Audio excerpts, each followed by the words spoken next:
Good morning, good morning. So good to be in the house of the Lord. Let's worship.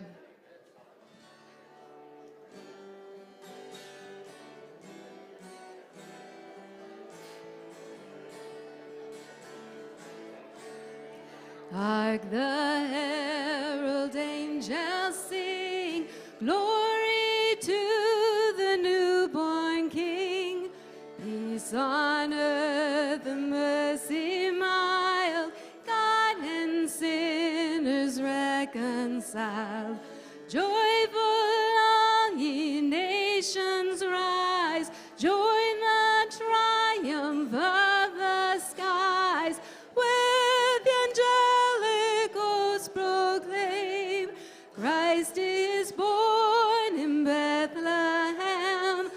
Hark the herald angels sing, glory to the newborn King.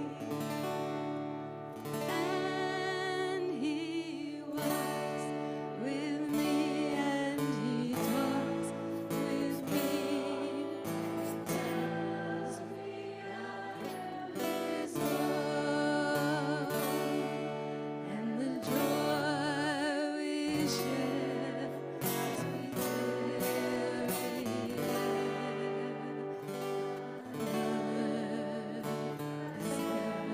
earth as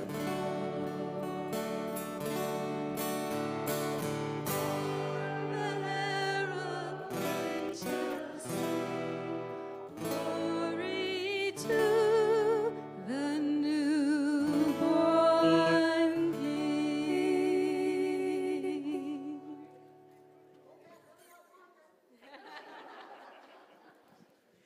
Good morning and welcome to Calvary Church. You may have a seat.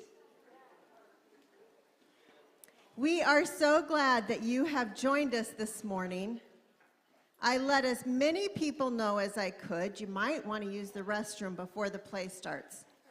But we'll give you an intermission because you are going to laugh so hard. So you have been warned, right? So a couple of items this morning. I want to let you know that we were going to celebrate Marge's 102nd birthday. She turns tomorrow, and she came to the play last night. So happy birthday, Marge. But we do have in the lobby, you will see a basket on the entrance table right there as you come into the sanctuary, a basket for cards. So if you happen to bring a card today for Marge, we have a basket and someone will be getting those to her for her birthday tomorrow. As the ushers come forward, the other thing I did want to give you an update on is Dennis Schmidt, Pastor Dennis, is recovering well. So we are so thankful that God's hand has been upon him. Just yesterday, I know he was sitting up, and his resting heart rate was coming down as they were able to get him off intubation and those kind of things. So continued prayers for Dennis and Ruth. This is going to be a recovery process for them as well. Jim also is needing our prayers. Jim had knee replacement, and he's had a lot of fluid in the knee. He's not able to really progress like they were hoping, and so Jim needs our prayers. So when the Lord lays someone on your heart or mind, it's an opportunity just to lift them before the Father and our great physician and to just have them before the Lord. So this morning, if you are visiting with us, we are so glad that you're here. We do not expect you to give in our offering. But for those who are regular attenders here, we're going to have our regular morning tithes and offering. This is how we worship.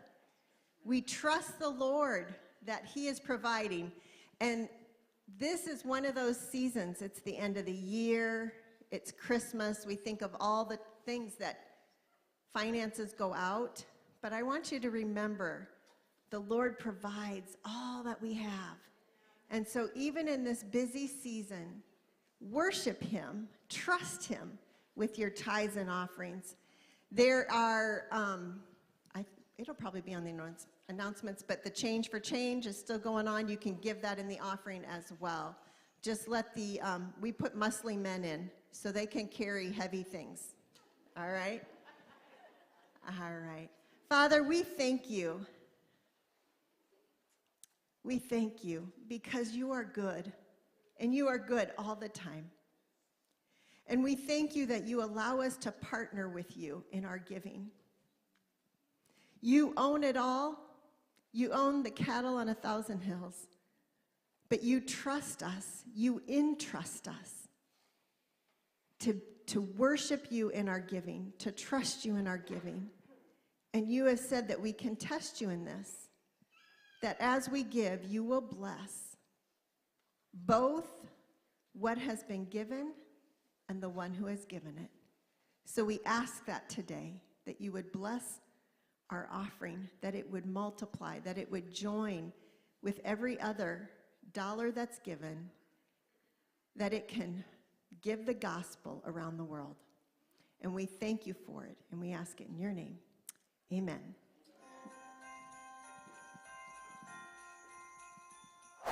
Good morning and welcome to Calvary Church. We are so... Wait! I forgot to change my hat. Hold on. Hold. Oh, it's so bright though. Look at that. Wow. It's fine. That's all right. We are so glad you decided to join us this morning. If it's your first time, please fill out the communication card on the back of the bulletin and turn it in at the Welcome Center in the foyer to get connected. Next Sunday is our Christmas choir, and this Tuesday, the 17th, is our last day of practice at 6:30 p.m. If you're a part of the choir, make sure to attend. Hopefully, there are several of you that have started to feel lighter with, less back pain since trying Change for Change. Right? But if you haven't tried it yet, now is your chance. Our youth are still collecting change for Speed the Light through today. So if you have any loose change weighing you down, Or paper checks, cash, or credit card details, that you'd like to just take the weight off and donate to Speed the Light before the end of the year, now's your chance. just find a student and they'll get you the info that you need to... Lighten your load today. Calvary will be having a candlelit Christmas Eve service again this year, beginning at 6 p.m. on December 24th. We are, again, claiming it will be a 30-minute service. Yeah, they actually wrote short 30-minute service in the announcement papers, so I'm thinking they're gonna stick to that. Yes, most likely, but only time will tell. All jokes aside, though, this will be a special time of carols and communion to reflect on the real reason for the season. Please plan to join us and bring your family and friends as well. Yeah. Yep. See how short that was? Oh, yeah. Well, okay. Oh, because today, well, not today, but this day, is the day that the play is happening. You know what it could be? Is that we're at the very end of the year. There's nothing more to say. It's just nothing. It's the end of the year. That's all we got. The end of the year is quickly approaching.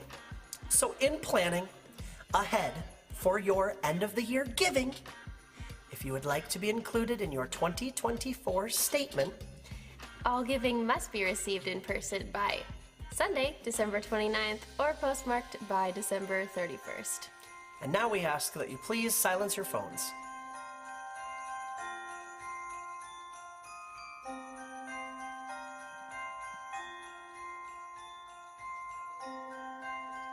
So right now, I just advise everybody take a look at your phone. Make sure it's silenced. I am excited to be able to introduce to you our Christmas drama this year, Chapter 7, Christmas. Enjoy.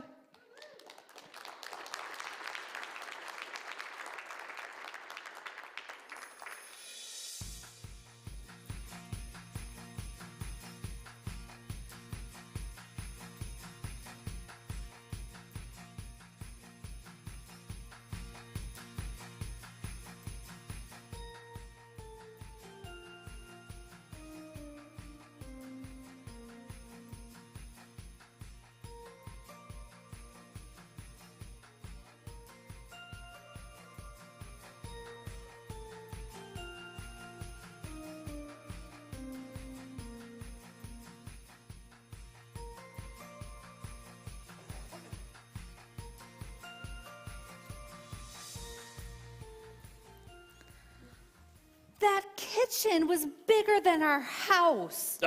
Former house, and Miranda, our house wasn't that small. And this is the dining room. Oh, these hardwood floors are incredible. Yes, they are English white oak. They once belonged on the deck of the British ship HMS Endeavour. Captain James Cook was the commander when he explored Australia. You're kidding. No, I'm not. This dining room table was carved from a single redwood tree, and the china dates back to the Ming Dynasty. Well, Miranda, there's plenty of seating, even for your mom and her personality. Melvin, I don't know. I mean, this place is huge and everything looks so expensive. That's because it is. Melvin, buddy, don't use the china. In fact, don't let anyone even look at it. Everything will be fine. It's just for a couple of days. Oh, Melvin, nobody's gonna believe that we live in a mansion. I mean, couldn't you have found something a little less extravagant? Well, with my new job, of course we can afford it. What new job? Oh. Melvin didn't tell you? He is the keyboardist for the new Christian rock band Gideon Fleece.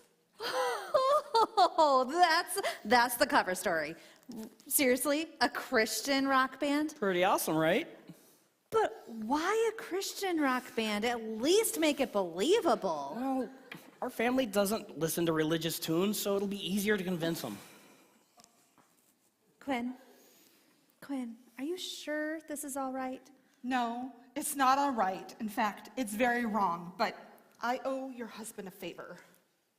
A big favor. We do not need to discuss why, Melvin. In fact, letting you borrow one of my clients' homes for Christmas, I think we are even. I appreciate it, Quinn.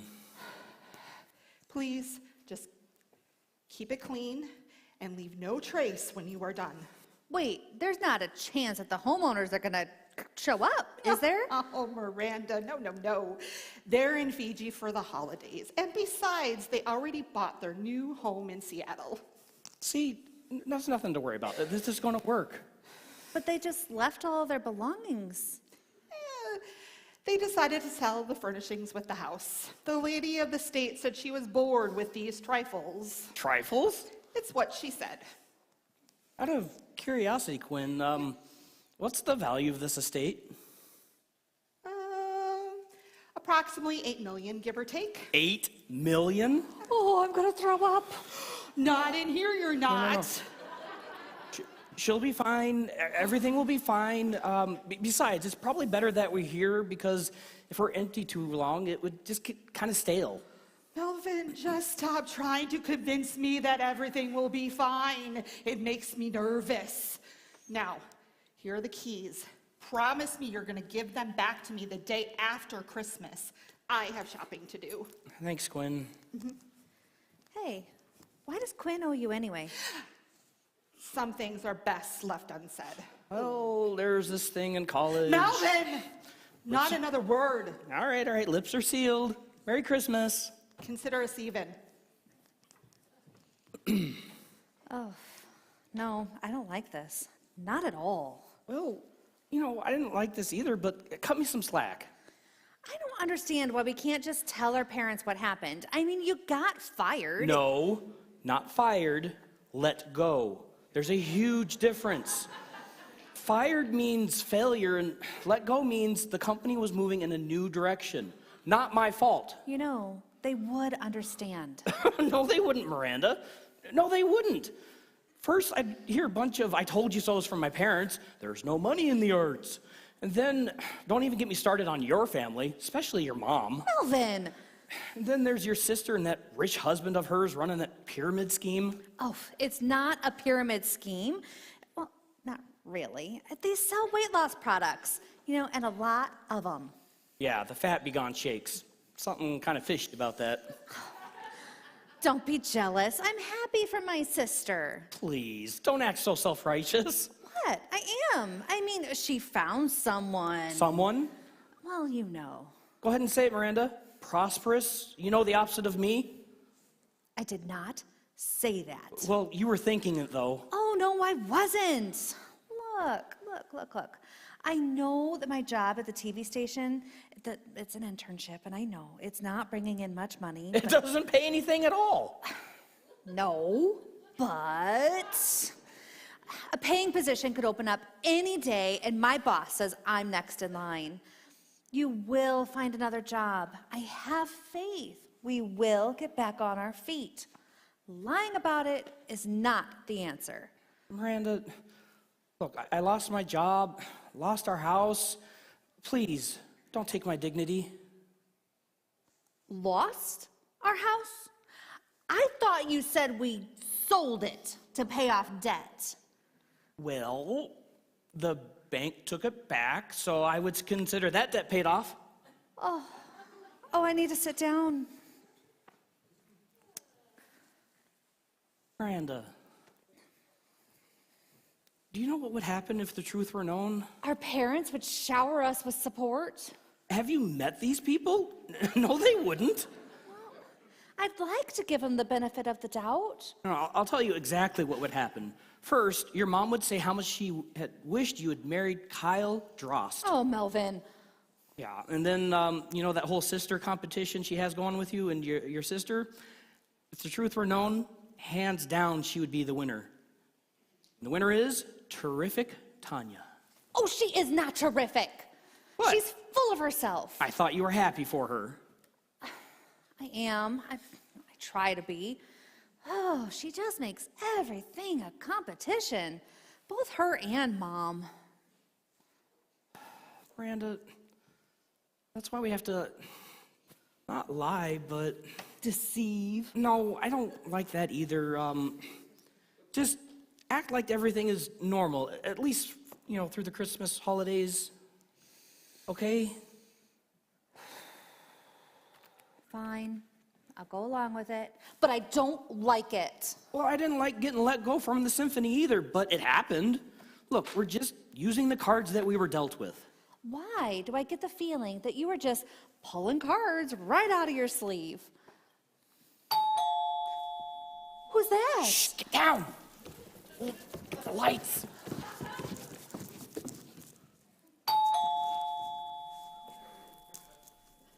That you in there, Mr. Cushion III? It's your neighbor, Pruitt Prouty. You borrowed my turkey baster last year. Well, I kinda need it back. Just be quiet. Don't say anything. Maybe he'll go away on his own. Pruitt, what you doing? Prudy, I'm trying to get our turkey baster back. You know, the one that Mr. Cushion III borrowed last year. I don't know why a millionaire couldn't afford to buy his own. The cushions moved, Pruitt, remember? They're gone. They moved to Seattle. The house is empty.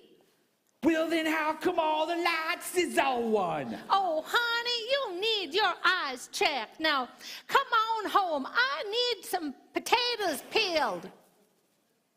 Well, fine, Prudy, but that turkey baster was my daddy's. I think he's gone. Oh, my nerves. Yeah, he's not here. He's gone. I knew it! I can hear you in there. I know it's you, Mr. Cushion III. You better let me in. What do we do? Excuse me, this is your plan. Just one sec, okay? Mr. Cushion III, you better let me in. I'm gonna call the police on you. They're gonna show up here and all their wee-woos. Wee-woo. Just 1 second. Good grief. All right, just remain calm. I got this under control. Oh, good, because I'm about to lose it.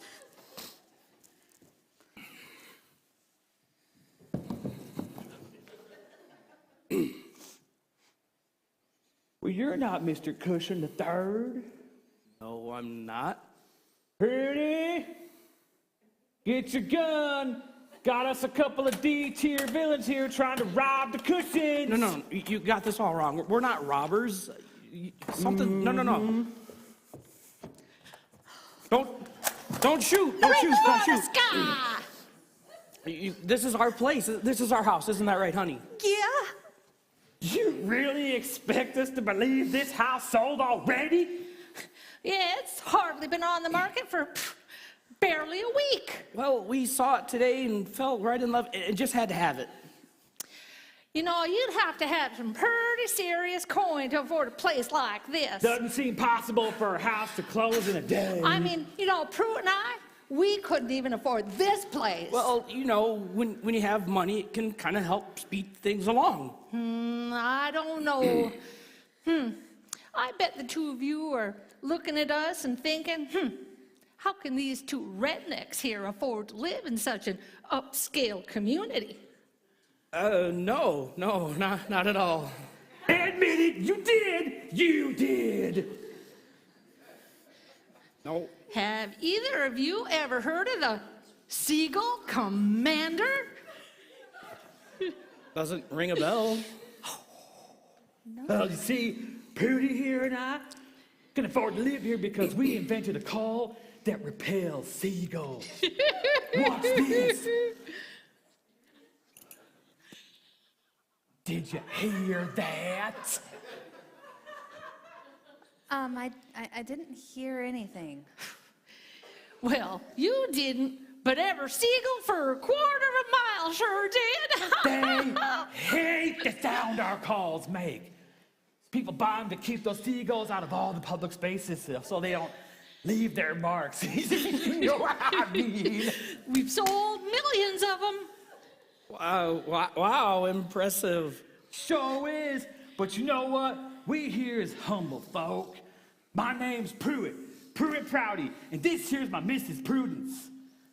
Darling, you can probably put the gun down now. Well, since it looks like we're going to be neighbors now, I guess you can call me Prudy. Welcome to Prophet Lane. Oh, thanks. Hi, I'm Melvin, and this here is my Mrs. Miranda. Very nice to meet you. I apologize for thinking y'all was incompetent robbers. That's okay, but if you fine folks don't mind, we have a dinner to plan for tomorrow.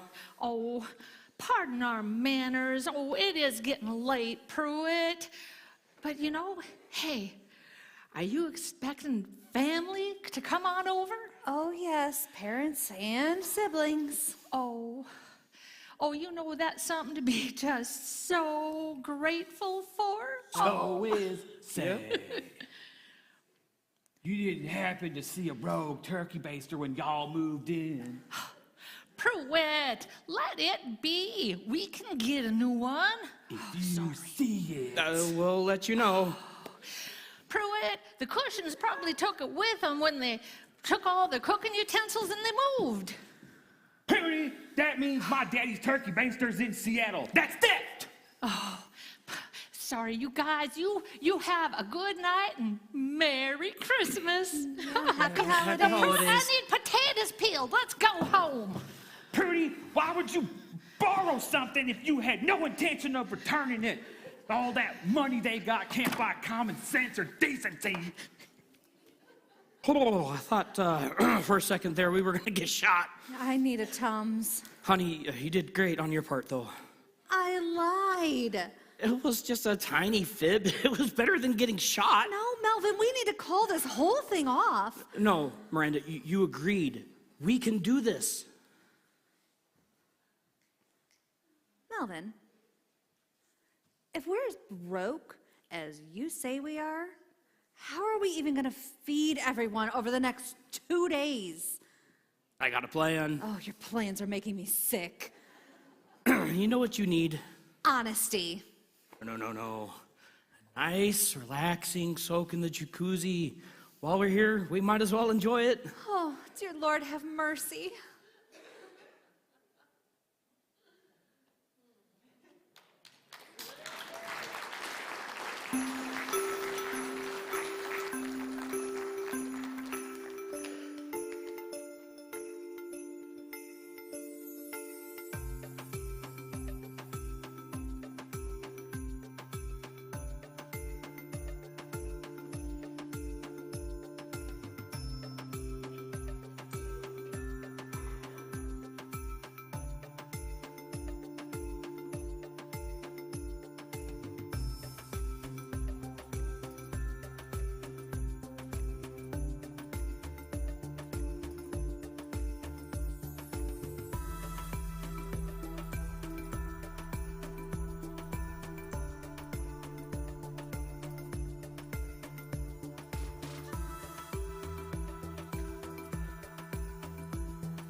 Hey, baby.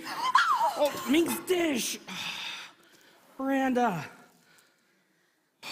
Please, try to be careful. Well, you startled me. My nerves are already on edge. What are you wearing? Something I found in the dumpster downtown. Ooh, they stink. They are a little ripe, but I had to sell it. Sell what? Well, that I was poor. But you said it yourself. We are poor. Yeah, but not poor enough to get free food. Free food? Melvin, what are you talking about?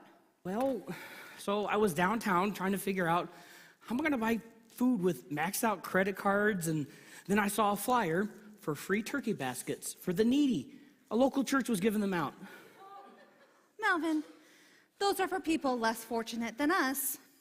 Miranda, what was I supposed to do? It was either that or rob the local Stop and Shop. Look, have you seen all the food that's even in here? And this is only half of it. There's another box in the car. Oh, I suppose. I mean, we do have dinner in just a couple of hours, and we have a lot of people to feed. Exactly. That can't be our parents. We told them 5. No. Our help has arrived.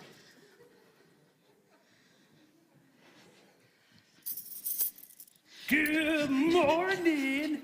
How do we look? I got this whole thing in a box next to my fishing gear. Oh, still smells like it too. Last time you wore that, Pruitt, I reckon you was taking me to the prom. You guys look great. No, I'm lost. What's going on? Oh, Miranda, honey, don't you fret none. Your hubby, he told us everything. He did? Yep, I did. So, if you guys don't mind, I'm gonna go change into some better clothes. I'll be right back. Don't worry, Miss Miranda. No shame in it, really. Melvin told You can't that blame him, really, you know. he told you the truth about all of our problems? Oh, yeah. I mean, but you know, you really can't consider it a problem, dear. More like a difference of opinion. What do you mean? Well, it's not y'all's fault that your servants didn't want to relocate when you moved. Can't really blame them for not wanting to move. Besides, it's hard to find good help, or I should say staff, on such short notice during the holidays. Staff? Oh, we're your new servants! Servants? Well, yeah, temporarily, just for the holidays. Oh, no. Oh, we can't let you do that. I mean, you folks live in that mansion right next door. I mean, isn't that beneath you? Why would you do that? No. Prudy and I, like the rest of these snotwads that live on Prophet Lane. Pruitt, manners. Sorry. See, we view servanthood as an honorable thing. You do. Well, yes, the God we love wants us all to be servants, just like his only son. And he's a king. So if it ain't beneath him, it surely ain't below us. That's right. That's right. Okay. Well, so we are here for whatever you need.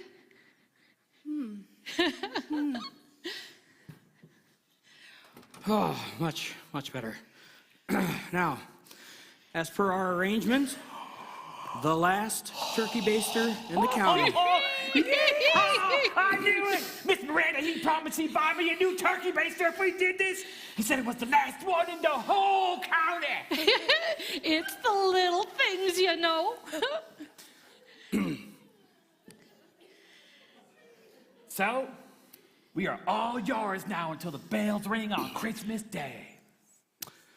Well, Prudy, if you could help Miranda in the kitchen with getting dinner ready. Oh, you got it, boss. Let's get cooking, sweetie. And don't forget that mum's the word. Don't tell anybody that who you really are. Oh, Mom is the word. It is. So, Mr. Melvin, What would you like me to do? I don't really know. Well, what did your butler do before? I. You know what? Since I'm being the butler, we need to make this a little more official-like. How about you call me Jeeves or something? Doesn't that seem a little obvious? You know, you may be right. How about Chives? Sure, whatever. Mr. Melvin, sir, would you like me to start a fire to help set the mood? Chives? That sounds lovely. And then I shall do so at once.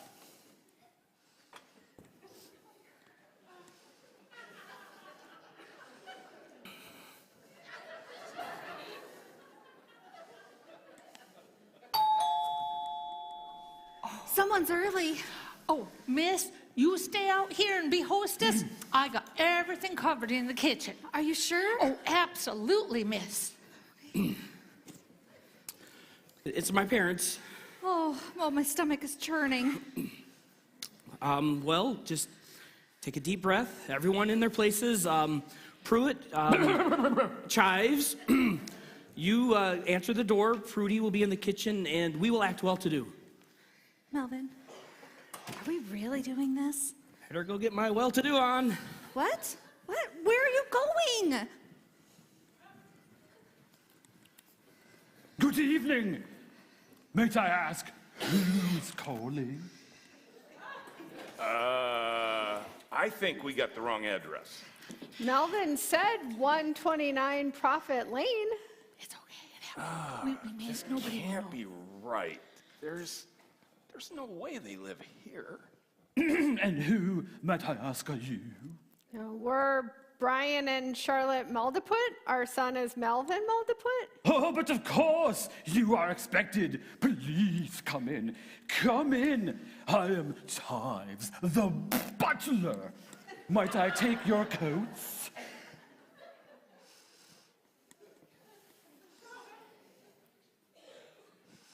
He has a butler now? Brian, look at this place. I mean, they said they got a new home, but I never expected anything like this. And to think you said that he would never amount to anything. Oh, no, I never said that. You said his music would play him into the poorhouse. Please take a seat, and I shall announce your arrival to his lord and ladyship. Wow, well, thank you.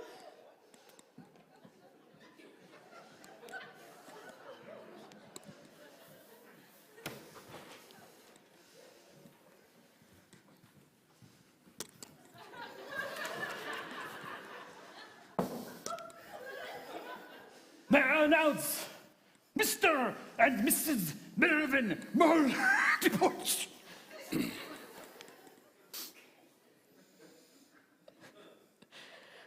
Well, thank you. My baby boy, it's been so long. Hi, Mom. And for the better half, how are you, Miranda? Oh, I'm good, Brian. Brian? Bless you. Thank you. And if you need my assistance, I shall be gathering fire for the firewood. I mean, firewood for the fire. My apologies, Mr. Melvin. Sounds good. Thank you, Chives.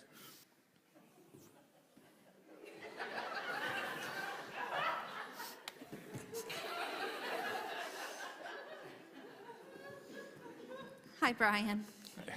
Call me Dad. Oh. All right? I'm Dad. Okay. Dad? Melvin, this place is amazing. It's like something you would see in a movie. How did you afford it? Well, my music career has finally taken off. Do you really need somebody to answer the doors for you, though? Brian, don't. Well, it just seems a little bit lazy to me. Well, you know how it is when you have good money, you just like to hire people to open doors and bring in food, and yeah, It's been kind of nice, I tell ya. I can't wait for you to meet Prudy. She's an angel. She's been helping me in the kitchen all morning. Oh my, she might be newer to this. Peppermint tea and ginger cookies, anybody? Wait, you have a maid too? Well, now, we kind of prefer to be called home attendants, if you don't mind. Brian, you insulted the poor woman. We would love some tea and cookies.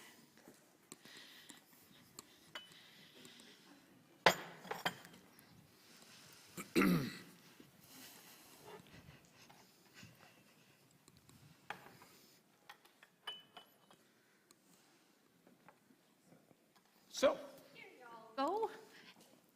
And if you need me, miss, I'll be in the kitchen. Thank you, Prudence. so you gonna ask how our drive was up here? Sure. How was your drive, Dad? It was terrible. The roads were barely salted. But man, if I knew you were doing this well, I would have had you spring a couple airline tickets for us. Honey, it wasn't that bad. We're just so excited to be here. We missed you so much last year. Well, you know how it is being newlyweds. We couldn't decide who to spend the holidays with, so we just stayed at home. But you went to your parents for Thanksgiving. Dad, let's not bring up last year. Why? I mean, she got to spend time with her parents at Thanksgiving. I just thought it would be fair that we would get Christmas then. Forgive your father. He gets cranky after long car rides. Well, I just want fairness. But you're here now. Oh, that must be my parents. Oh, great. There goes the Marion Christmas. Brian. Melvin, get the door. You know how my mom hates to wait. Oh, don't you have a butler for that? Oh, right. Chives. Yes, Mr. Melvin. I want it like tinsel on a stag hopping. Hello! Miranda! I'm freezing my cans off! Honey, please don't shout. This looks like a quiet neighborhood. Do I look like honey to you? Are we sure that they even live here? Don't question my sense of direction. Good evening, and welcome to the Motorboat residence. What is this, the Ritz? Might I take your coats? You're not touching this fur. Where is Miranda? I'm right here, Mom. Oh, Miranda. Oh, hello. Hi, Mom. Hi. Hi. Let me take your coat.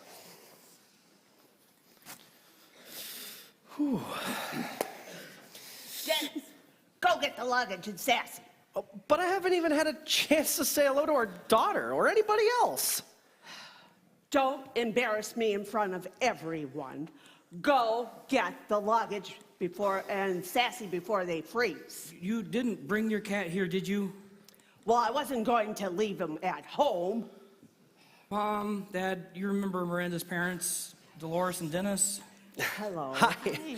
Hi, how are you? Hi. Oh. Wow. You guys really live here? This place is beautiful. Well, this place isn't too shabby. What'd you do, win the lottery? No.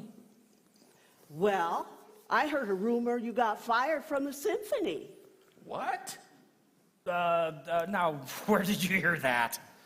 Well, I have sources. Your old page turner told me you got fired from the symphony because you forgot to put the brakes on the piano wheels, and it catapulted off the stage into the audience during the second stanza of Beethoven's Fifth. You are a lumpkin. Melvin, is that true? No. I left the symphony to join the new Christian rock band, Gideon's Fleece. Yep, and that's how we can afford such a nice place. You must be so proud of him, Miranda. Oh, that is not what I heard. Dennis, what are you doing? Do I stutter? Go get the luggage and Sassy. Right. Just. Okay. I can help you with that, sir. No. You're not bringing your luggage in here, are you? What? We're not. Nobody's staying here overnight. Okay. We're not? No, remember? We all agreed beforehand that we were going to get hotel rooms in downtown so that we could all have, a little space. Our own space? This place is as big as a castle. Son, I can't believe I'm saying this, but I'm going to agree with Dolores. Why should we all go get hotels when you live in a mansion? Melvin, can we just let everybody stay here? No, Miranda, we can't. And why not? Well, the rooms are not to be disturbed. Remember, Miranda? We don't want anything to get broken because of the insurance. Yes. Yes, the insurance, it doesn't cover the bedrooms. Yeah, it was the only policy we could get. Well, that would seem rather odd, Mr. Melvin. Why, Prudence and I have full coverage on our house next door. Next door? Wait, you live next door? I suddenly sense I am needed in the kitchen. I shall go see if Miss Prudence needs any assistance. Next door is the servants' quarters. The huge stone house next door is your servants' quarters? Oh, man, this Christian band's got to be selling records like hotcakes. Oh. I can't believe that you're going to make me stay in some cheap old hotel on Christmas Eve. Look, I wish there was something we could do, but our hands are tied with the insurance. I'm sorry, Mom. Did I give birth to you? No, Then why are you calling me Mom? I just thought that... Well, you thought wrong. Dennis, go get Sassy before he turns into a popsicle. I don't think bringing Sassy in here is a good idea.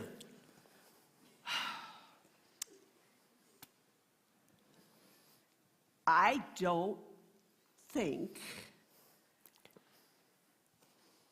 Miranda, I think that you married a real winner here. Dennis, mush! Yes, honey. I mean, sugarless. I mean, going. I'm going. Just gonna get it done. Are those sugar cookies? I am starving.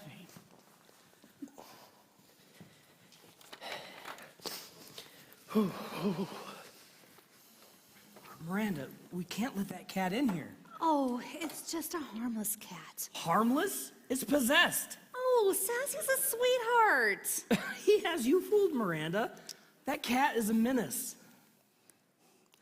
I just don't see how staying under different roofs is being a family. How is this even Christmas? Hey, Melvin, where's your tree? Tree? Oh, he's probably making it stay in some crappy old hotel. There's no Christmas tree or any decorations.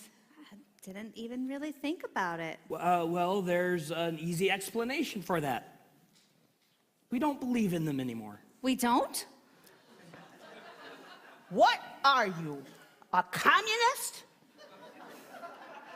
We gotta have a tree. Where are you gonna put all my gifts? Well, the tree's rooted in paganism. It has little to do with Christmas. Wow, you have changed. You couldn't wait to decorate the tree growing up. Mom, I was a child then, and I put childish things aside. Oh, boy, okay. Oh. Boy, it's really coming down out there. Ooh. Oh, bring my baby to me. Yes, okay. Here you go, good kitty. Ooh. You're not gonna let Sassy out, are you? Did you fall on the ice and crack your head open? Oh, I'm starting to think that maybe I did, and this is all just a bad dream. Look, Mom, Dolores. First, we don't even have a cat box in the house, and second, these are English oak floors from one of Captain Cook's ships. Last I knew, Sassy loved to scratch things up. Sassy does not use a cat box. He uses the toilet. Oh, that's true, actually. Yup, and he flushes all on his own. And he puts the seat down when he's done, unlike some people I know.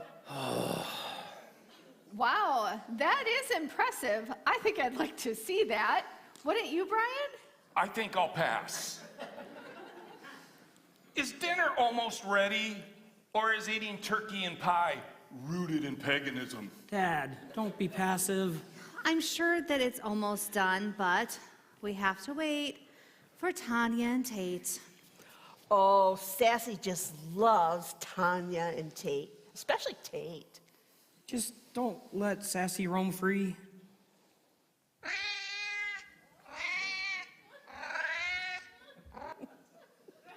Well, in 52 years, I've always had a Christmas tree. I guess the cycle is broken.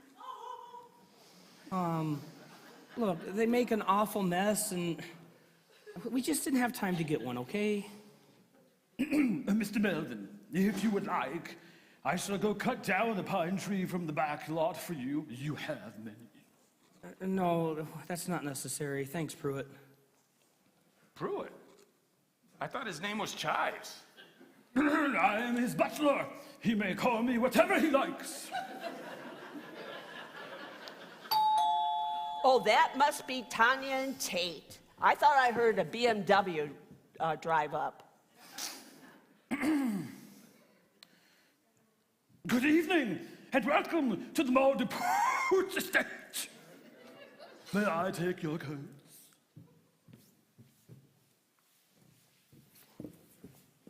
Oh, my goodness. If I didn't see my mom and dad sitting right there, I would never believe this. How on earth did you guys afford a place like this? It's not that big. Oh, give your mom a hug. Oh, And hello there, little sassy poo. oh, Tater Bug. Oh. Come on, he can call you Mom. Hey, guys. Charlotte and Brian are here, too. Oh, hello. Wow.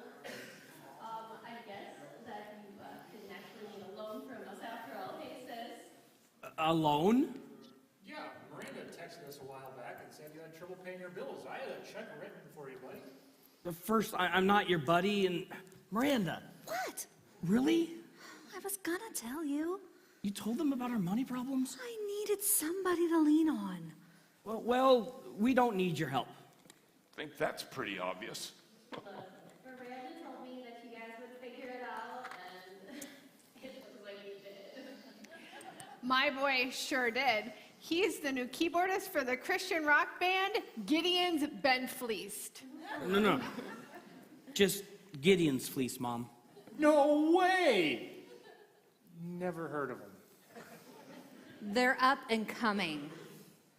Well, what we can tell is that their checks do clear. So, who knew there was so much money in, what is it called? Oh yeah, music ministry. Say, what songs do you play? Pardon? Well, yeah, if you're making this kind of dough, your band must have some pretty big hits. Right. So Come and get it! Oh, I mean, dinner is served. Finally! all right, let's go to the dining table and find a seat.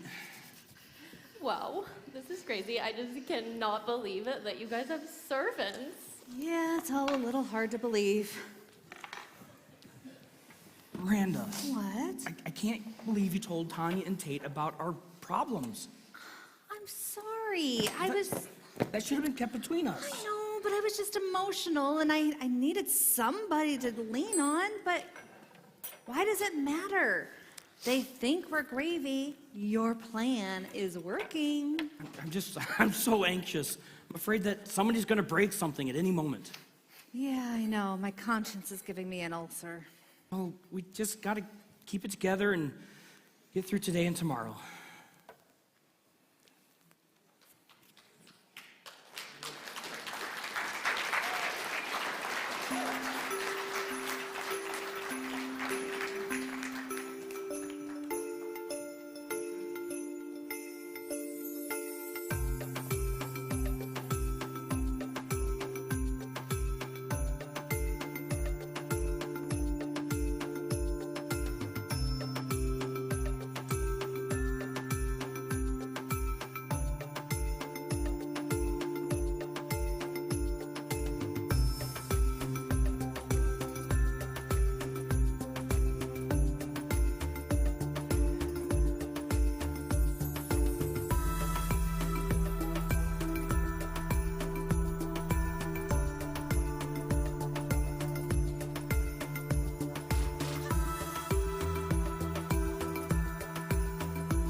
Is exquisite. Mwah! My compliments to the chef.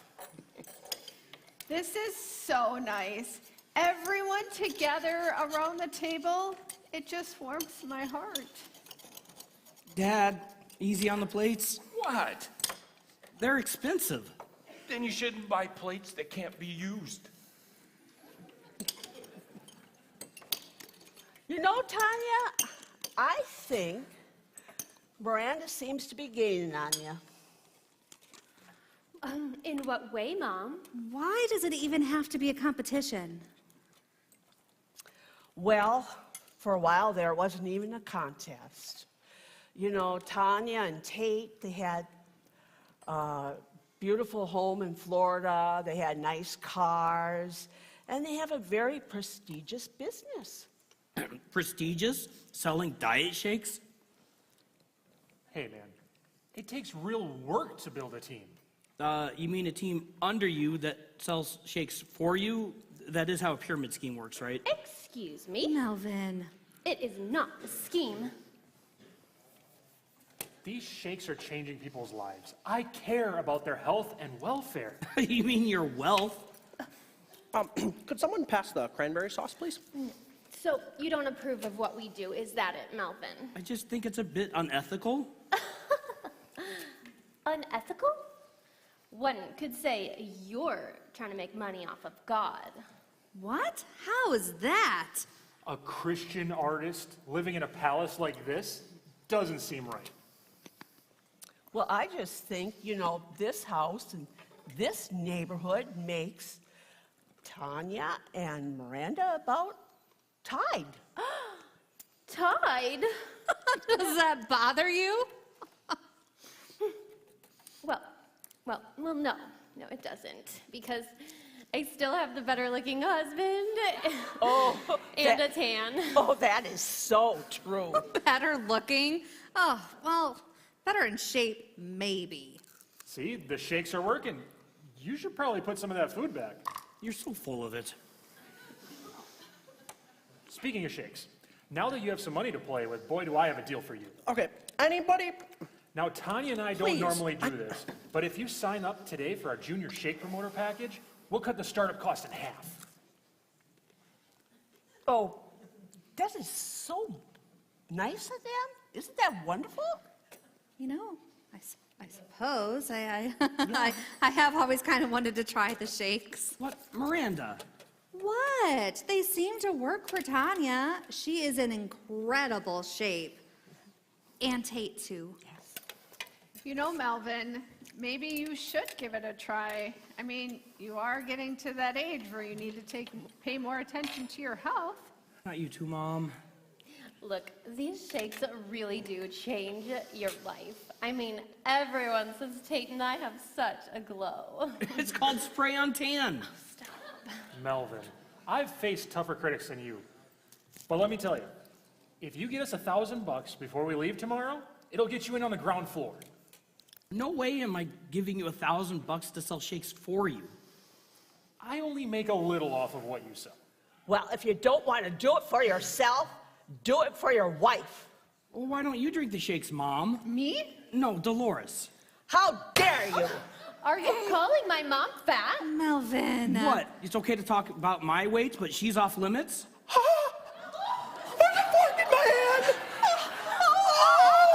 You stuck a fork in Dad. Is he bleeding? Don't get it on the table. Oh, it's all your fault. Don't worry, Dad. Charlotte's a nurse. Oh, okay. All right. That's good. Let me take a look at this. Okay. Okay. Well, I hope you're proud of yourself, Melvin. On the count of three. Money can't buy manners. On the count of three, I'm gonna pull this out. I need you to breathe, okay? Now, it looks worse than it is. Oh, I'm scared. Oh, stop your whining, you sissy pants. I haven't heard that word since kindergarten. Keep it up, Brian. I still have a knife. All right. my God. 1, Okay. 2, 3. Ah! Oh, ouch! Brian, I need you to go to the car and get my first aid kit. Right now? Yes, right now, honey. He's hurt. Oh, man. Fine. But nobody start passing out the pie until I get back. Ooh, am I gonna need surgery? No. We're just gonna bandage this up for you. Okay, oh. Let's have a seat.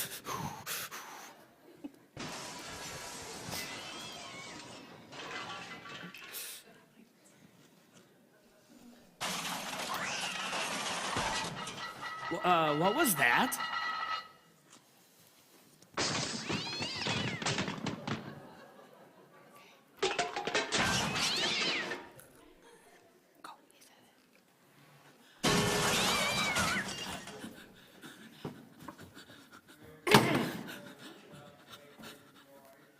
Your Lordship, we might have a small problem. What happened? It's the cat, miss. He's tearing everything to shreds. Why, we barely escaped with our lives. I told you that thing was possessed. Who let it roam free? I did. Normally, Sassy is an angel. A fallen one? Well, he probably got mad because you called me fat. I didn't call you fat. Please, this cat has only one thing on its mind: absolute annihilation. Oh, where is it? I've managed to get it trapped inside the pantry for now. However, I'm afraid your granite countertops will never be the same.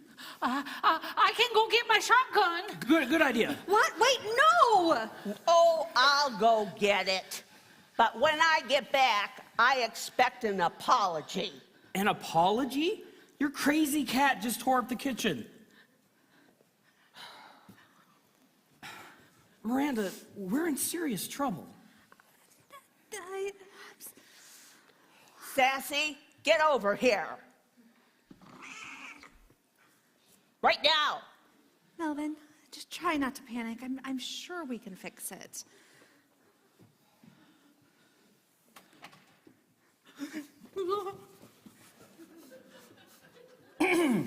Please, I must insist you keep that thing away from us. Dolores, put that thing back in its carrier. Where is my apology? I didn't call you fat. You said I needed diet shakes. Everybody knows what you were implying. Melvin, just apologize so we can get back to dinner. Fine. Dolores, I'm sorry.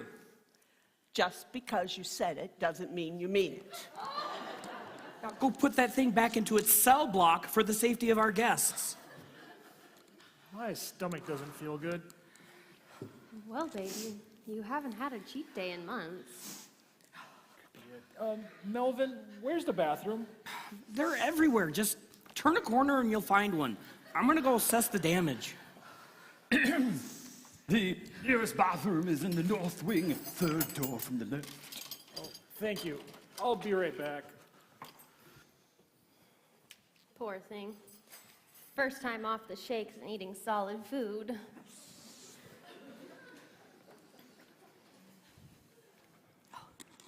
Ooh, it is really coming down out there.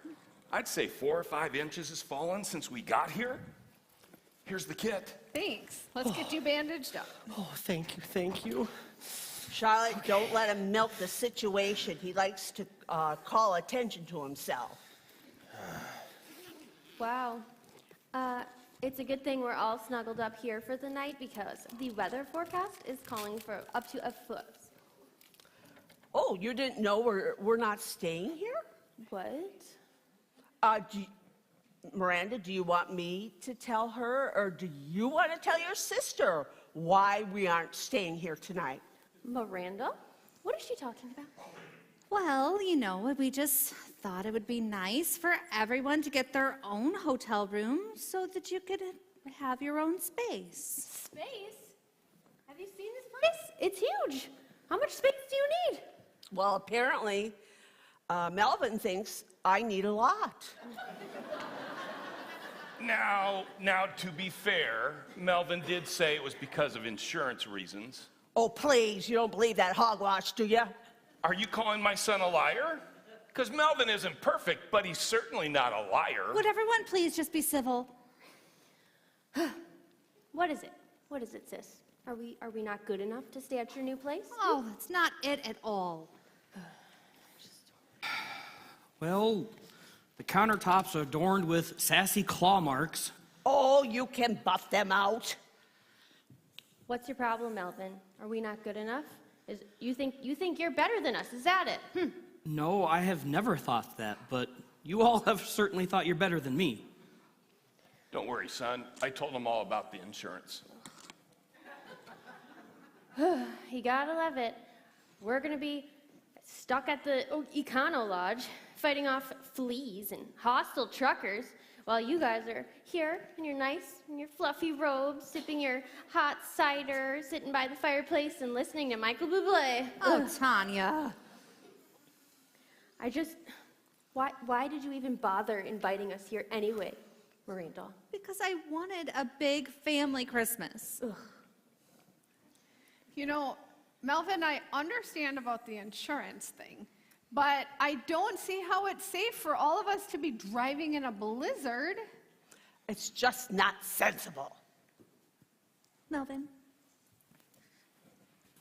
just one night? No, Miranda. We can't afford for any more mishaps. One thing I know, you certainly can't afford it. Mr. Melvin, I hate to intrude on family matters, but it just doesn't seem very wise to be sending our family into town with such severe weather. Why? They could stay with us next door. We have plenty of room. We sure do. Thanks, but I don't think we should do that. The servants' quarters? Well, it would be no trouble at all, and then everyone will be right next door. Although, I must insist the cat shall sleep in the garage. Sassy sleeps with me. Our garage is heated. It's that, or the Ocano. Fine. Oh, thank you both. I suppose it'll be okay. I mean, it's kind of like staying at your house, even though it is the servants' quarters. Right. Hey, Melvin, What? do your toilets have a tendency to back up? Back up? Yeah. What do you mean? I think it's the 4-ply toilet paper you have in there. It's super soft, but boy, is it heavy duty. That thing's a rushing river. Do you hear that? I think we're gonna need some towels. Great. A lot of towels. Never fear, Mr. Melvin. Your butler is on the case.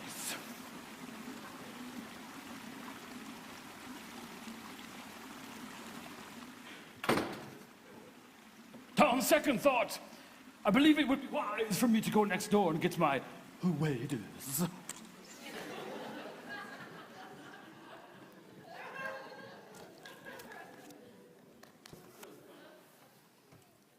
Oh, Melvin, I hope you didn't overpay for this place. You got some bad plumbing and some cheap countertops. Oh, now don't you worry, Mr. Melvin. If anyone knows how to navigate a clogged toilet, it's my Pruitt. You mean Chives? Oh, hey, how does some hot pie and cider sound to everyone? Sounds delicious. I'll take a small piece. I lost my appetite. Come on, everyone. Follow me.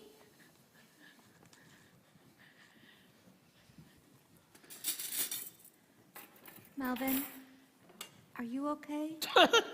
You're really asking that right now? I'm sure it's just water. Yeah, that'll be great for Captain Cook's hardwood floors. Oh, hey, isn't he the one who tried to kill Peter Pan? No, Dennis, that was Captain Hook, not Cook. Oh, yeah, he's the one who lost his hand to a crocodile. I just got mine stabbed with a fork. Miranda, somehow we're gonna have to figure out a way to fix these things. I know, but I'm sure that Pruitt and Prudy can help. Besides, it's Christmas, the season of miracles. What got into you? I don't know. I mean, it could be the ulcer medicine I took, but hey, guess what? What? I did manage to get you a Christmas present. What? How?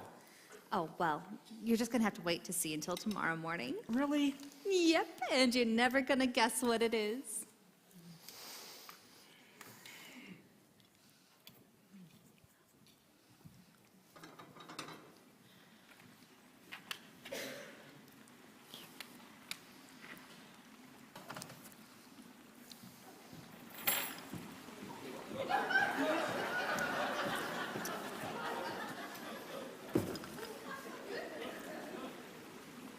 I have returned to vanquish this horseland dragon.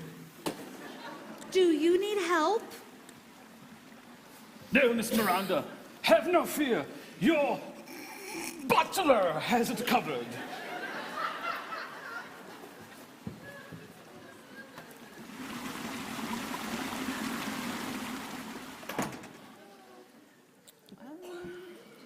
Melvin, why don't we gather around the piano and you could play us some Christmas carols? Oh, I just love to sing. That sounds like a fantastic idea. You can play some songs off your album. Yeah. Sure, why not? While you all are doing that, I'll go turn down the beds and get everything ready next door. Oh, thank you, Prudy. You and Chives have just been so wonderful. Oh, and you two, don't you fret none. Remember, the very first Christmas, it started out a little bit rocky too. But, it will all come around. I hope so. Oh, now you sing some cheer, and I'll get everything ready next door and fetch you when it's done.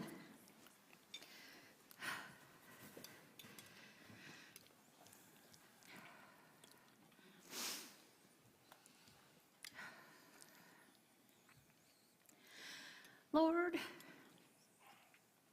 it's me, Prudy, again, Lord. Oh, I don't know. After witnessing these folks here tonight, I just don't know if any of them really know you. Lord, if that be true, oh, I pray, Lord, please help Pruitt and me so we can show them the truth. Show them your truth. In Jesus' mighty name, amen. It came upon a midnight clear. Da-dum, da-da-dum, da-dum.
Merry Christmas, honey. Where did that come from? Well, let me just give you your Christmas kiss. Where did that tree come from, Miranda? Isn't it beautiful? There's pine needles all over and sap. Don't be a grump. It's Christmas. How did it get in here? I don't know. I woke up and there it is. It's a Christmas miracle. No, Miranda. Miracles are for people with big bank accounts. We gotta get this weed out of here before it catches fire and torches the place. Already the north wing is waterlogged and the kitchen's in shambles. You know, I'm not the one who decided to lie about our misfortunes. No, don't you dare. Don't you dare, Miranda. We both agreed to this. I didn't have much of a choice. Well, neither did I. I didn't ask to be fired. You know what? I have a confession. Now what? Well, do you want your Christmas present now or wait till everybody gets here? I don't even really care. I mean, people say this is the most wonderful time of the year, yet I'm broke and miserable. I haven't slept in weeks.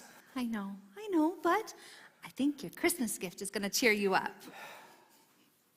Sadly, I've been pretending to be rich. I haven't even gotten to enjoy it. I'm exhausted.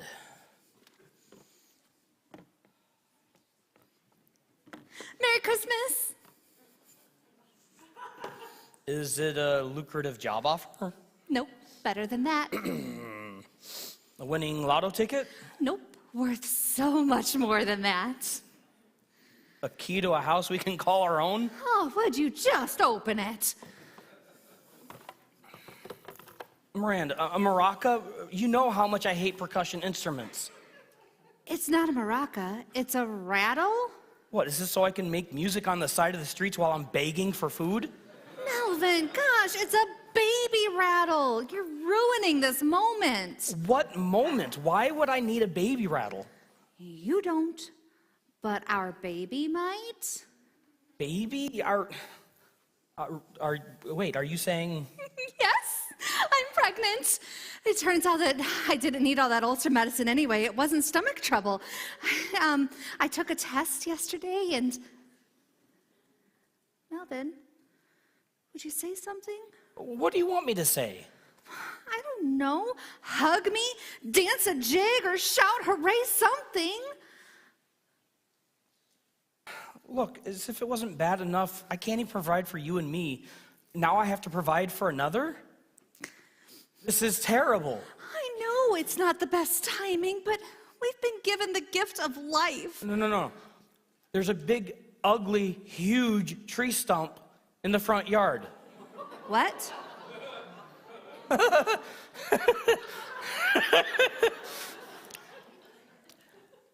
The big, giant blue spruce from the front yard is missing. I think I know where it is. Yeah. Some idiot cut down the crowning jewel of this $8 million estate, drug it through this luxurious living room, a living room that's not even our own. Okay, maybe we can fix it. Sure, yeah, let's just get some wood glue and that'll take care of it. Melvin! Paste it right back on there. Melvin! Miranda, you see how annoying that is? Oh, Christmas tree, how lovely are. Hey, good morning. Merry Christmas. Merry Christmas. Miranda, honey, you okay?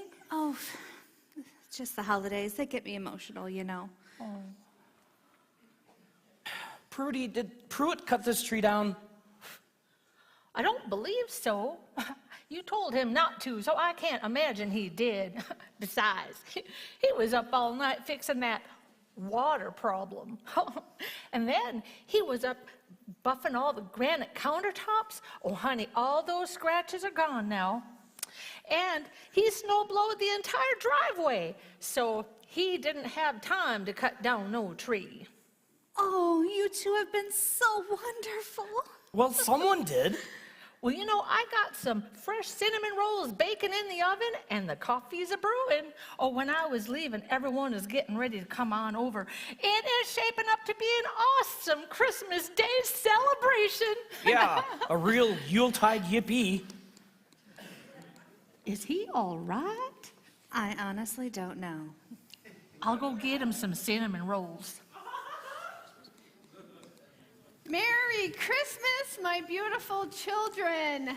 Give your mom a hug. I'm not really in the mood right now, Mom. Hey, Melvin, you know, I Googled your band Gideon's Fleece last night, and nothing showed up. I don't know what to tell you, Tate. Well, I mean, that could just be the holiday traffic slowing down Google. Oh, that doesn't really make sense. Oh my goodness, you guys got a tree. Oh my gosh, it's beautiful. A blue spruce? Dad, did you bring your chainsaw? No, why would I? Did you cut this tree down? No, I didn't. Whoever did used an axe. What? Yeah, this tree was not cut down with a saw. It was hacked down with an axe. Why are you holding a maraca? Oh, like father, like son. Well, if you didn't and Pruitt didn't, Your hands are too soft. Oh, that's because I moisturize every morning. My hands are my tools. Well, Dennis couldn't because his hand is injured. Dolores! Oh, look at that. Construction paper garland, just like when we were kids. I know, right? Well, was everybody's stay next door pleasant? That house is gorgeous. It's hard to believe it's their servants' quarters. Yeah, really hard to believe. One thing I don't know, though. Why? Why, Miranda? Are there so many stuffed seagulls everywhere in there? What? Yeah, there's just on every shelf, every ledge, every bedroom. It's a little creepy. Yeah, I found that pretty strange as well. Where's Mom and Dad? Oh, you know Mom. She's probably, fixing her hair. Probably dressing your father. Excuse me? Ryan! What? I mean, she never lets the man make a single decision for himself.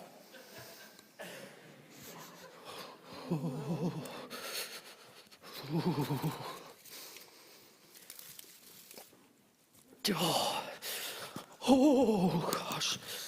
Oh, you shook snow up over me. Oh, sorry, baby.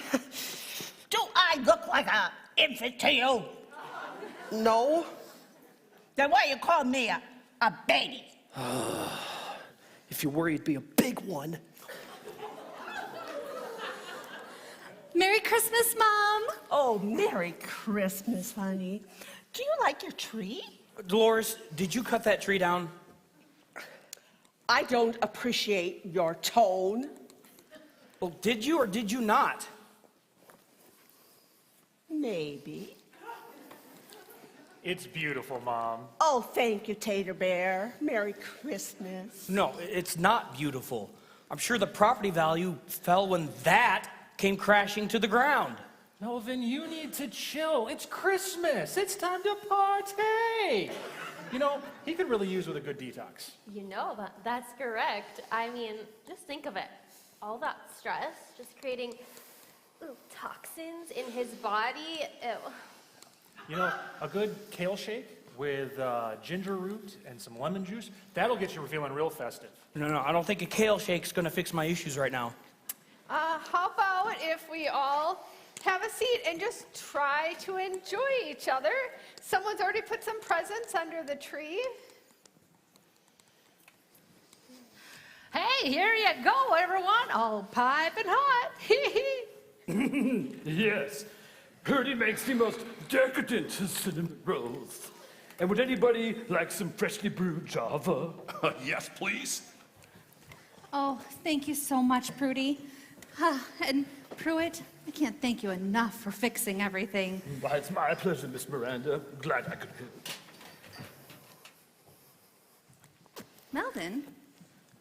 Melvin, where are you going? Get some fresh air. But honey, we haven't even opened our gifts yet. I'm not in the mood right now. I'll be back.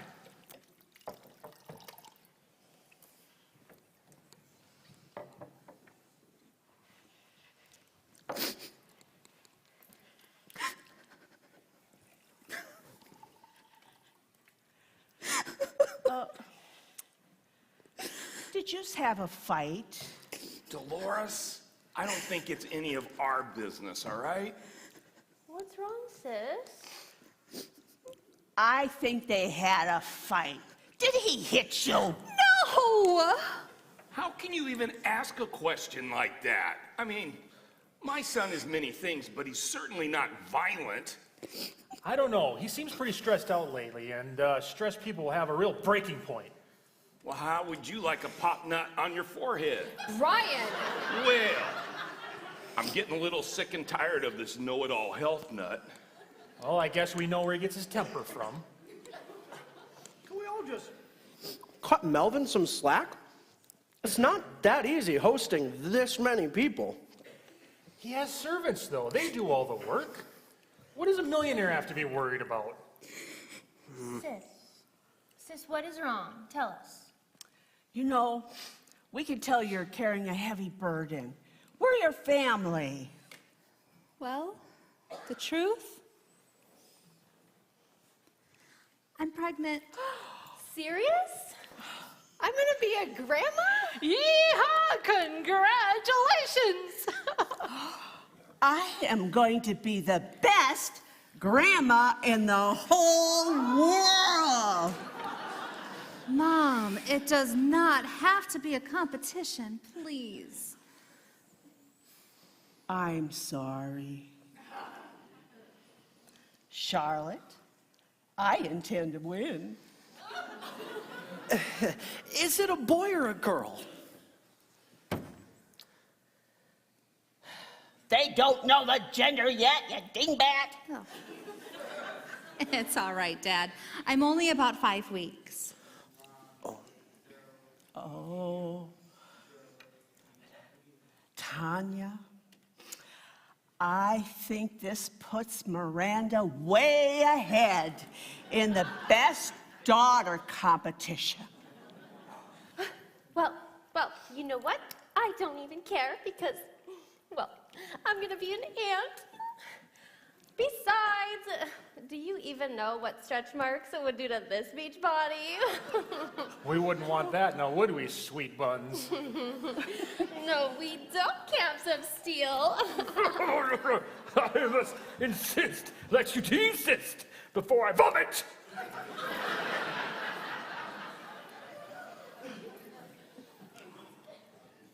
Miranda, was Melvin upset when you told him?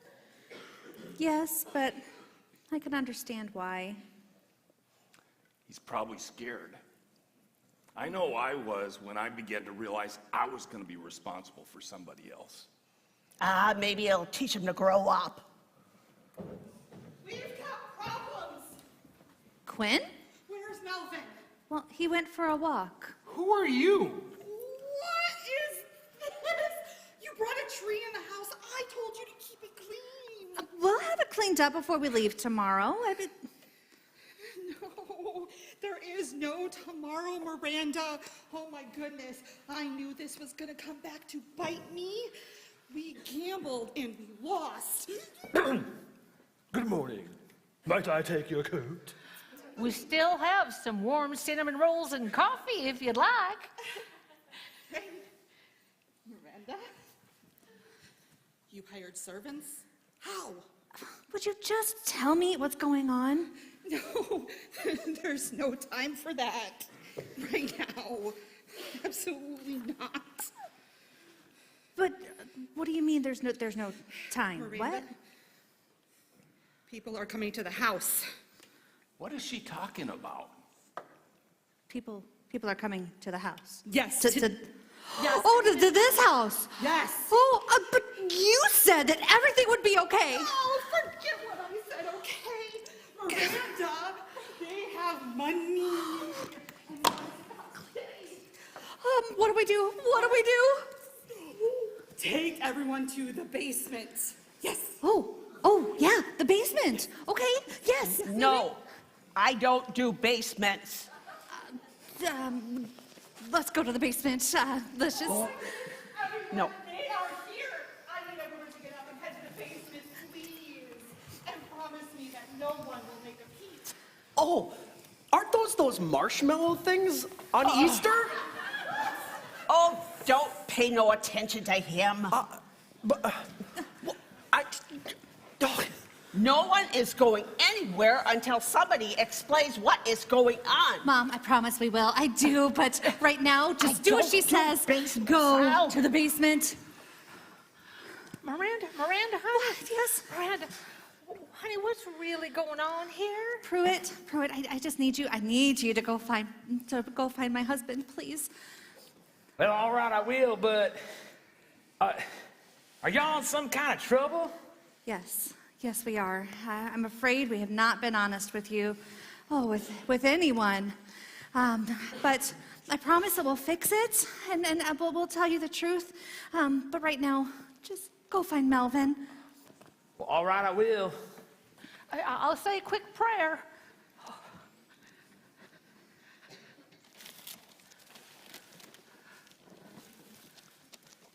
Pretty. I think think Mr. Melvin and Miss Miranda is in trouble with the mafia. What? Yes, a black SUV just rolled by here, and on its license plates it said Knuckles. Knuckles? Who would have a plate like that? Mafia hitman Prudy, that's who. You know, Brass Knuckles. Well, that explains why they've been acting so strange at times. But, Pruitt, what do we do? I tell you what, you go next door and get one of the guns. I'm gonna go find Mr. Melvin.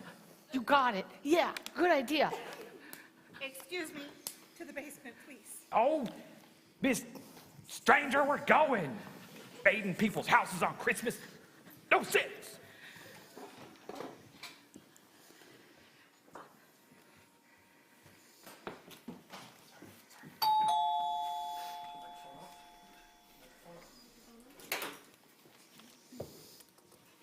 Mr. and Mrs. Knuckles, welcome. Come in. I'm so glad you both made it. My name is Queen Curry. Excuse me, Miss Curry. My husband prefers to be addressed as Mr. Conductor Knuckles.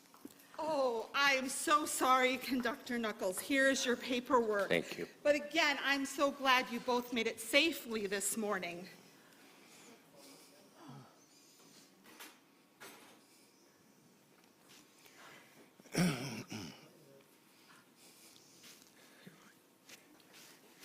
Can you explain to me about that big ugly stump in the front yard?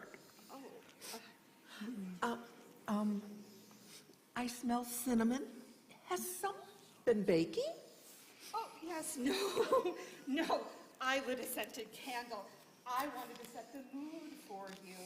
And as for the tree, the storm, yes, the storm knocked it down, so I made sure it was removed this morning.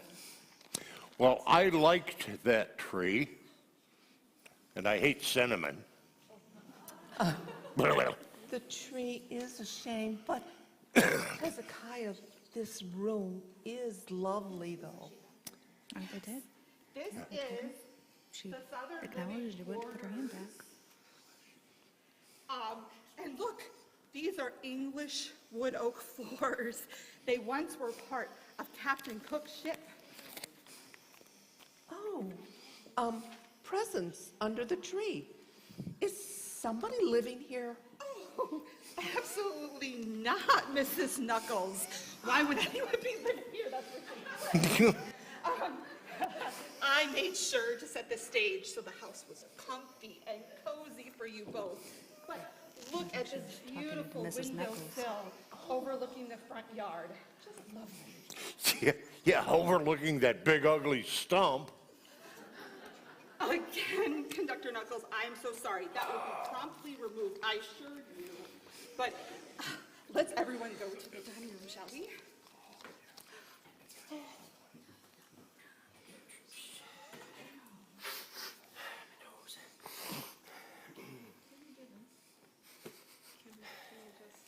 Oh, this craftsmanship is divine, Hezekiah. Isn't it beautiful?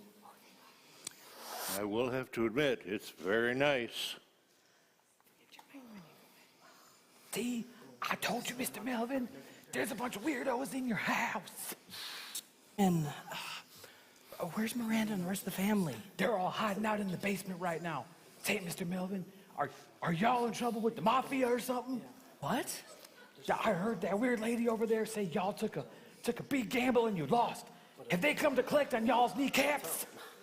No, Melvin, I'm in deep, but it's not because of gambling. That man looks familiar.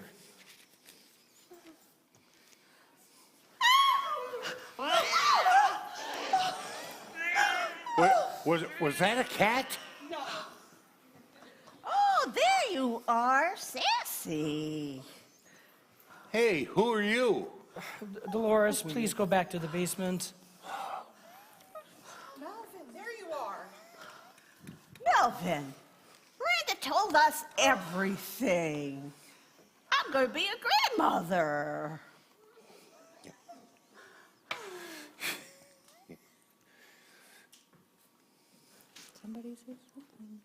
Who's this man?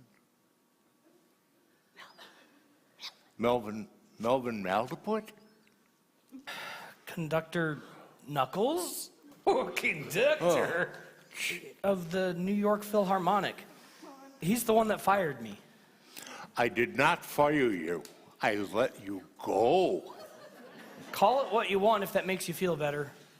Hezekiah, who is this man? He's my former pianist with the Philharmonic. Oh, he's the one who shoved the piano off the stage, nearly wrecking the whole front row during Beethoven's Fifth. I knew it. No. Those were faulty brakes on a slanted stage. Not my fault. Everyone, please, let's remain calm. Can you believe the audacity? How could you still be living here? It's still on the market, and we intended to buy it. You do? Really, Hezekiah? Yes, my dear. Merry Christmas.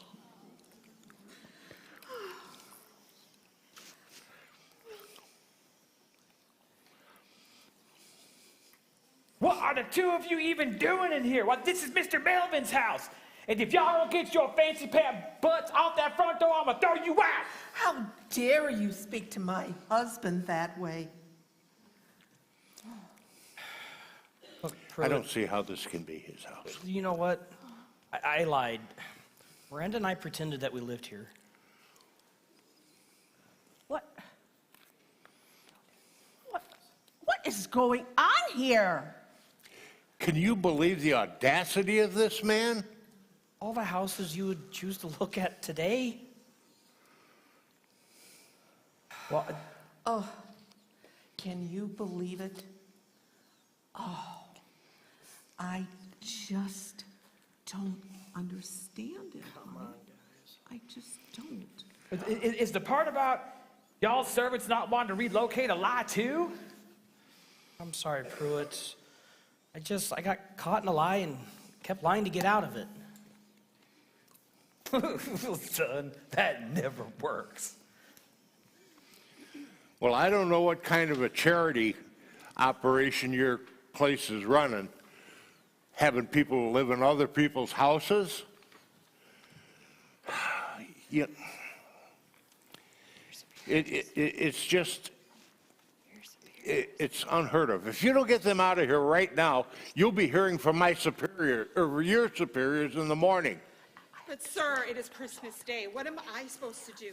Every hotel in town will be booked. I'm sorry. That's not our problem. Hands to the sky, you mobsters! Don't you worry, Mr. Melvin. I got you covered. Prudy, put the gun down. What? They're not mobsters. They're here to buy the house. Buy the house? You and Miranda just bought this place. You selling it already? Prudy, that was a lie. The truth is, I did not want to Miranda and I are broke. You're broke? Oh, Hezekiah, get me out of here right now, please. Come, my dear. We'll find another home. Oh, I didn't like this neighborhood anyway. Did you notice that ugly seagull statue in the front lawn of that house next door? Yeah. Oh, no class whatsoever. That's my seagull in my house. Allow me. Gladly. We wouldn't have wanted you as neighbors anyways. Can you believe that? If we can hear it.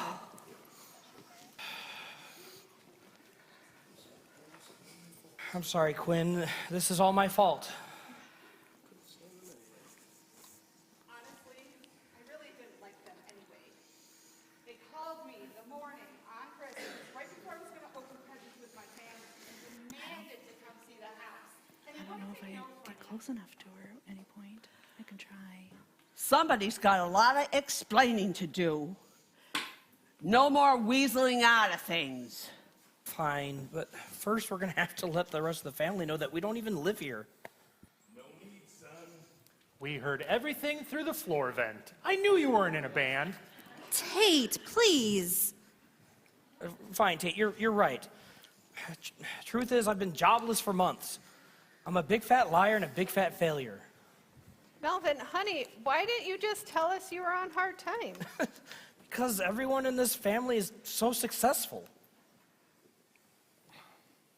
Son, I always tried to tell you that the music business isn't a stable industry.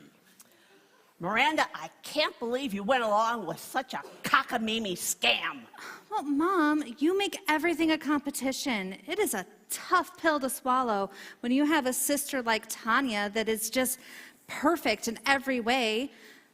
It was nice to be on top for once. So I guess that puts Tanya in the lead now, even with the baby on the way. Well, you know, the baby part, that could be a lie too. Everything else is. Oh, please tell me the baby part isn't a lie. No, that part's true. You know, Tanya and I could have babies too. Lots of them. We just like our freedom right now. Tate, do you want to hear it? Fine. You're successful, and man, I wish I could afford to buy the cars that you drive and jewelry for my wife, but alas, I'm just a failure. Does that make you happy? Well, I'd be lying if I said it didn't a little. Wow, somebody's parents didn't teach them no manners. So, Melvin, just how bad is it? Well, I mean, we lost our house. Had to sell the cars. Every single credit card's maxed out. Now we're getting daily phone call threats from collectors, and Dad, you raised a failure. Whoa, no. Hold on a second there, Mr. Melvin. Like, I need to add my 2 cents to this, son.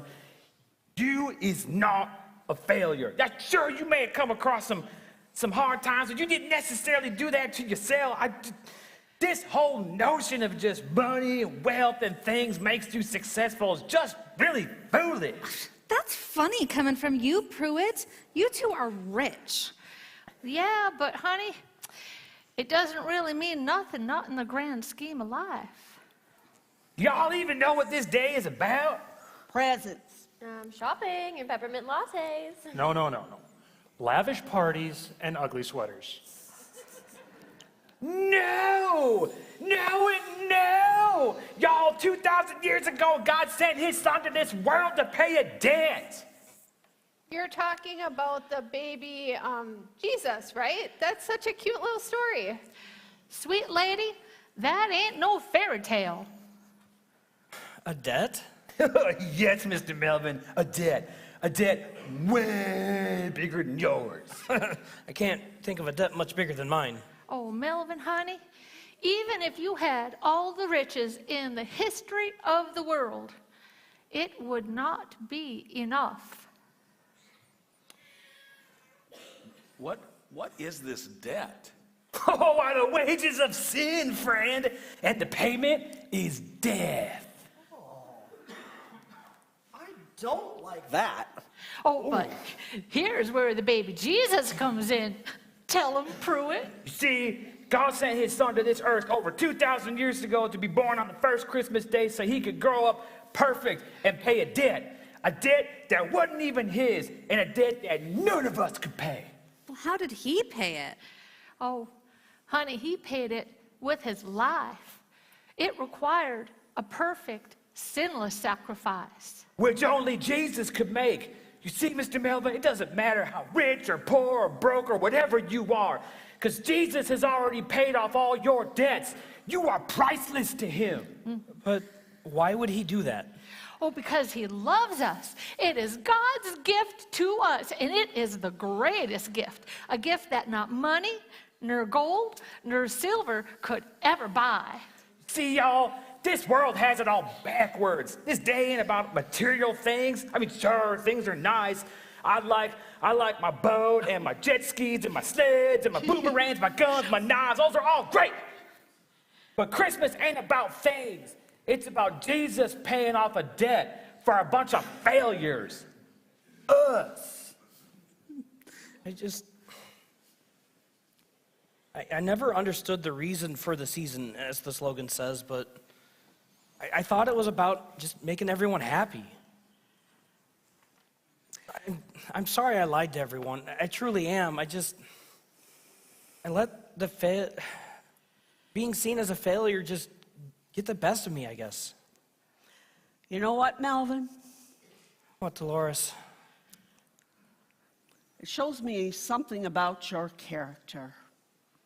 You didn't want us to be bothered by your problems, and so you did the best you could. You can call me Mom. Really? Just don't get touchy-feely. Son, can we write you a check, that just will get you by till you get back on your feet again? No, Dad, that would be embarrassing.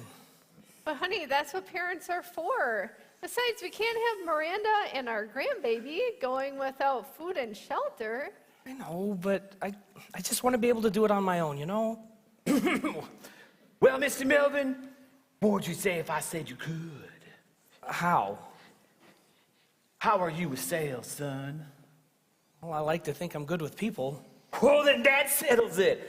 After the holidays, how would you like to be our new regional sales rep for Seagull Commander? Are you serious? Oh, yes, and it comes with great benefits. Plus, how does this sound, the two of you? You can stay with us till you find a new home. Oh, I don't know what to say. Thanks, Pruitt. Hold on. I thought his name was Chives. Melvin, I told you all that we needed to have was some faith. I love you, and Merry Christmas. I love you and the little one. You are happy about the baby? Well, of course. I think one day we're all going to look back at this day and laugh. Oh, sit down, you wingnut. Sis, look, I know I can be superficial at times. Okay, a lot. But I miss the way things were when we were younger. We used to be so close, and I want it to be that way again. So, no more competing. Really? Fine by me. I never won anyway. Besides, I've really always been a little jealous of you anyway. What? Why? Well, you're just comfortable with who you are. Well, this has all been very touching, but I really need to get back to my own family Christmas. Quinn, I appreciate it. I really do. And I promise everything will be back to the way it was. Melvin, buddy, I don't think anything else could happen today. What is that smell? It smells like something's burning. Prudy, did you leave the oven on? Oh, No!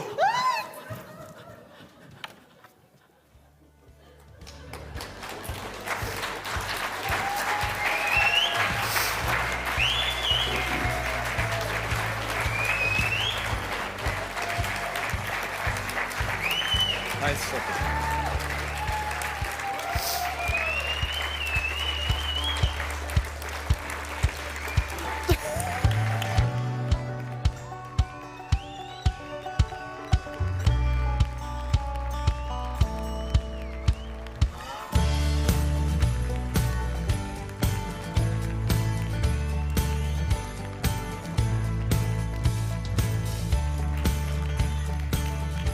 Wonderful job.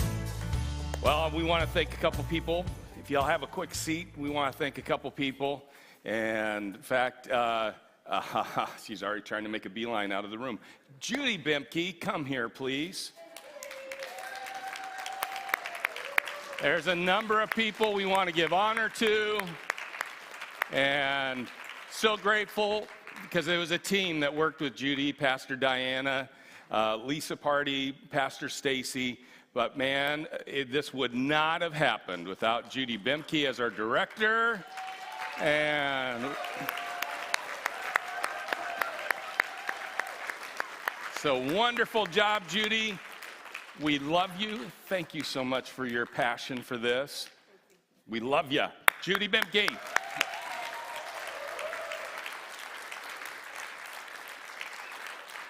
And just can't leave it at, it would be real easy to close out the service, but I'm going to take 1 minute because you've heard the message, and didn't Pruitt and Purdy do a pretty good job? All right? You heard what Christmas is all about. Jesus, God sent his son, Jesus, to part time. In fact, I heard one Bible scholar say it like this: the history of mankind is on the hinge of a stable door. And it was on a stable door in Bethlehem 2,024 years ago that God sent his son. And why would he do this? And this is what we want to make sure crystal clear that you get, because this is the message of Christmas. This is what it's all about. And I want to just take 1 minute to help you unwrap this gift, because it's just not enough to hear and know about it. Because this is a wonderful gift that God sent his son because he wants a relationship with you. God loves you so much that each one of you here today, he wants to make sure that you know that he loves you and has a desire to know you in an intimate, personal way. He sees every detail of your life. He has a plan and a purpose for your life. And we have one major problem. You heard Pruitt and Purdy talk about the sin debt. Because you know what? On our very best days, we could never do it good enough. And it's one of those parts. There is nothing we could do in our best efforts. It's not a matter of having perfect attendance at church. It's not how much you give in an offering. It has nothing to do about that. It's everything about putting your faith and trust in Jesus to be your Lord and Savior of your life. Here's some incredible parts that Scripture brings truth to, because this really brings to the part of just how big of a debt we have. And you're familiar, some of you might be familiar with these passages. Romans 3:23, for all have sinned and fallen short of the glory of God. We've all sinned, everyone, all of mankind, except for Jesus. Jesus came and lived a perfect life so that he could be the perfect sacrifice for us. Romans 6:23, for those wages of that sin is death. But the gift of God is eternal life in Christ Jesus. See, this is one of the most amazing parts about Christmas, is we can be reminded of a birth because the whole aim behind it comes in Romans chapter 5. When you see that the whole reason why God did it, but God shows his love for us in this, that while we were still sinners, Christ came, and as an adult then, not as a baby, Christ died for us. He came to pay a price that we could never pay. And so here's the part about unwrapping Christmas today that you need to know, because you can unwrap this gift. It's just not enough to know. You have to act on the offer. How do I do that? It starts and it's explained. Romans chapter 10, verse 9, look at it. Because if you confess with your mouth that Jesus is Lord, believe in your heart that God raised him from the dead, you will be saved. So it's a step of faith where you trust Jesus, and you say it with your mouth, but it comes from your heart. You're trusting in him to be the Lord and leader of your life. It's that type of a step of faith. So here's the truth about unwrapping the gift today, is knowing the gift isn't enough. You've got to accept it. You've got to act on the gift. And just to give you a closing illustration, I encourage you to look underneath your chairs. Under two chairs in this room, there are two winners. So reach underneath. Somebody might be sitting in that lucky chair. Taped underneath is an envelope. So dig deep. But it'd be right on the front.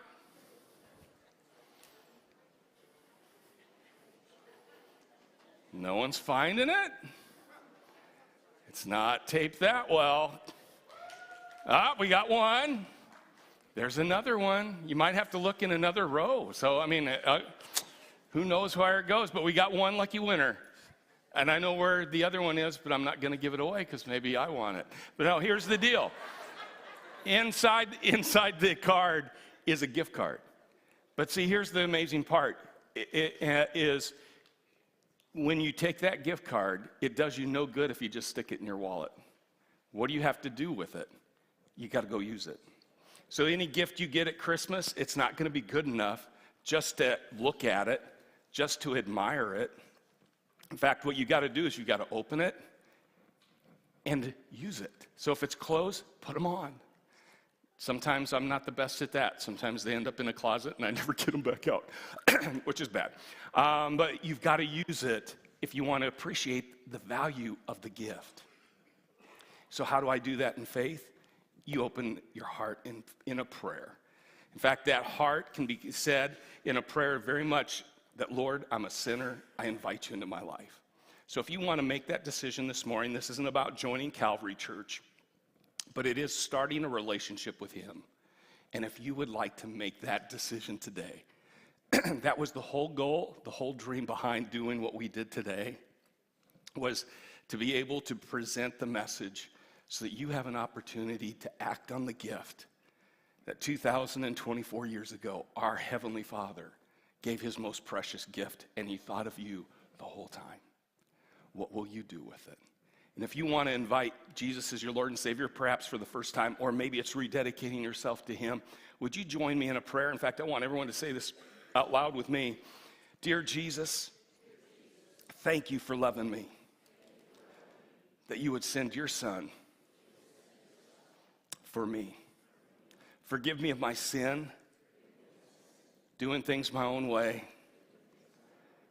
I give my life to you. Be my leader and my Savior. Create a new work in me. In Jesus' name, amen. See, that simple prayer of faith, it sounds simple. Now it's living it out. You keep trusting him. And that's the part about having a church, is that you can keep walking in that relationship and have that encouragement that you can get from others. But I encourage you, if you made that prayer, in your bulletin, there's a communication tear-off. Would you please make a note of that? You can hand it at our Welcome Center. You can put it in our gift box, which is on the wall in the back, or you can even hand it to me. If you don't have a Bible, we want to get one for you and help you, and actually help give you some next steps too on what the next steps in that relationship would be. Well, it's been so great to have you with us today. Such an amazing time. We pray that it adds to your Christmas celebration, that as we go up to Christmas, we just don't get lost in all the glitter, but we remember what the true purpose is. So next Sunday, we will have an incredible time next Sunday morning. I encourage you to be here. Our choir is going to be singing some special songs, and it'll be all Christmas themed. You don't want to miss it. And then Christmas Eve, you do not want to miss. If you're in town, I encourage you to make this a part of your regular family tradition. Is on Christmas Eve, we do a 30-minute, and I've been told 30-minute. And all I could think of is, I already know my first New Year's resolution is we will make it 30 minutes next year. I'm kidding. I'm kidding. No, we will keep it 30 minutes, 6 o'clock. You'll want to be there. There is nothing like what you will see. Honestly, it'll be one of the highlights, I really do believe, of your year. I know it is for me. And it'll be a special time of candlelight and communion together and singing Christmas carols. It'll set our heart for the rest of Christmas Eve and Christmas Day. You'll want to be there. Well, we love you. We appreciate you. And in fact, I just want to pray out our service today. We're so grateful that you took your time. There's hundreds of places you could be. And we're grateful that you chose to be at Calvary Church today. And I just want to pray a blessing over you. It's what Pastor and Stacy and I pray for you often. But we love you. And we just believe God's greatest part, the greatest things he has for you are yet ahead. May the Lord bless you and protect you. May the Lord smile over you and be gracious to you. May the Lord show you his favor and give you his peace, to the praise of his glory, to the building of his church, and his work in your life. God bless. Have a great day.